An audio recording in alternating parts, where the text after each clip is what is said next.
parle évidemment du développement des énergies renouvelables, mais aussi de l'efficacité énergétique, et des mesures pourraient être annoncées sans attendre la fin de ce débat. Absolument, Nathalie, puisque Delphine Batho, la ministre de l'écologie, a esquissé quelques pistes il y a quelques jours. Alors, parmi ces pistes, elle a indiqué, par exemple, que l'État pourrait donner un coup de pouce à tout ce qui concerne les appareils de smart grid pour mieux contrôler justement la consommation d'énergie dans les bâtiments. Il y aurait également un plan de formation pour intégrer davantage tout ce qui est pilotage des appareils de consommation d'énergie pour mieux les surveiller dans les formations techniques. Et puis, la désignation prochaine d'un territoire qui serait un peu un territoire démonstrateur pour toutes ces technologies. Mais alors la question qui revient toujours, et le problème, c'est le financement. Et oui, c'est le nerf de la guerre. Où trouver l'argent? On sait qu'il n'y en a pas beaucoup en ce moment, donc il va falloir innover. Alors il y a justement un rapport qui a été présenté il y a quelques jours, le rapport commandé par le plan bâtiment durable, qui présente une solution, une piste qui est intéressante. Ce rapport propose en fait de créer un fonds, un véhicule financier public-privé, qui pourrait avoir une force de frappe de 6 à 12 milliards d'euros, donc on est quand même sur des sommes importantes. L'amorçage public se ferait via la Caisse des dépôts, qui on le sait est souvent appelée à la rescousse, et puis il faudrait également trouver des fonds propres auprès des branches industrielles et des entreprises pour trouver des financements pour justement améliorer l'efficacité énergétique dans les bâtiments. Donc ça c'est un problème évidemment pour les grands bâtiments, c'est aussi un problème, la rénovation aussi pour certains particuliers. Et oui, comme vous l'avez dit, pour les ménages les plus modestes, eh bien, la part du budget qui est consacrée aux dépenses d'énergie et en particulier au chauffage, devient une charge très importante, surtout en période de crise. Alors en 2006, il y avait une étude de l'INSEE qui montrait que plus de 3 millions de foyers consacraient au moins 10% de leurs revenus aux dépenses d'énergie, donc c'est effectivement une part très importante. Alors évidemment, il y a des tarifs sociaux pour l'électricité et pour le gaz sous conditions de ressources, mais cela ne suffit pas, il faut aussi faire de la rénovation énergétique, il faut s'attaquer au logement. Il y a un programme Habiter mieux qui a été lancé début 2011 pour lutter contre la précarité énergétique. Il n'a profité en 2012 qu'à 15 000 logements, alors qu'initialement l'État visait 2 fois plus. Donc les résultats sont moyennement bons. Donc il faut trouver d'autres solutions. Il y a d'autres initiatives. Donc c'est effectivement présenté par Certinergie. Voilà, et avec un financement privé. Donc on va le comprendre, hein, Frédéric Hussmann, puisque vous soutenez, on va dire, vous êtes là derrière ce projet, ce pacte énergie-solidarité, puisque l'idée c'est d'améliorer la performance énergétique de plus de 1000 logements, hein, dont justement les occupants sont en situation difficile, comme on en parlait. Donc l'idée, c'est de leur permettre, pour 1 euro, d'avoir des travaux de rénovation. Et donc, vous vous appuyez pour ça sur les fameux certificats d'économie d'énergie. Et finalement, faire appel aux plus grands fournisseurs pour qu'ils puissent les accompagner. Exactement. En fait, les certificats d'économie d'énergie, c'est un dispositif réglementaire, une loi qui a été créée en France en 2005, mais qui est restée très méconnue et mal comprise finalement, et un peu décriée par certains acteurs, parce que mal comprise, mais qui permet finalement de transformer des projets d'économie d'énergie en argent. Et on a, donc Certinergie, c'est une société de services qui s'est créée autour de ce dispositif en 2008. Et dès 2009, on a travaillé avec l'ANA, qui porte le programme Habiter mieux dont vous parliez, pour essayer de faire bénéficier aux gens précaires, aux ménages modestes, de cet argent que représentaient les certificats d'économie d'énergie.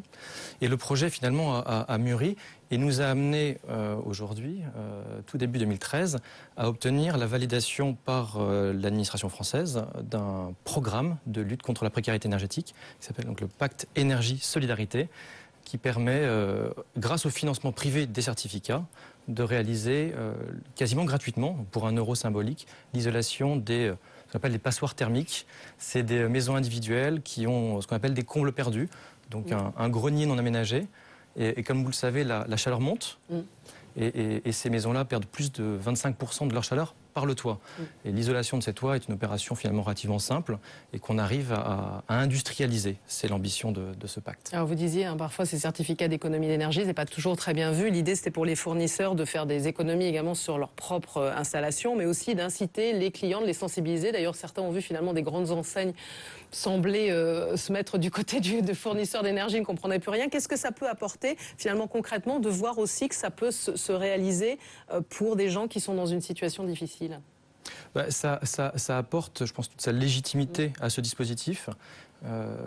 On arrive donc aujourd'hui avec un financement 100% privé à apporter une solution globale à ces ménages qui jusqu'à présent avaient 2 difficultés principales. La première, c'est que le dispositif français subventionne une part des travaux, mais donc il y a un reste à charge.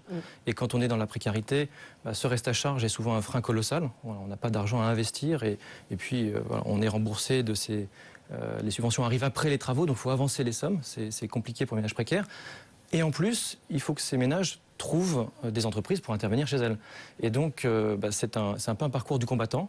Et on a souhaité fournir donc, une solution packagée, quelque part, avec un accompagnement global, un seul interlocuteur, un dossier très simple, une isolation des combles à 1 euro, et des entreprises que nous allons missionner, que nous allons payer intégralement.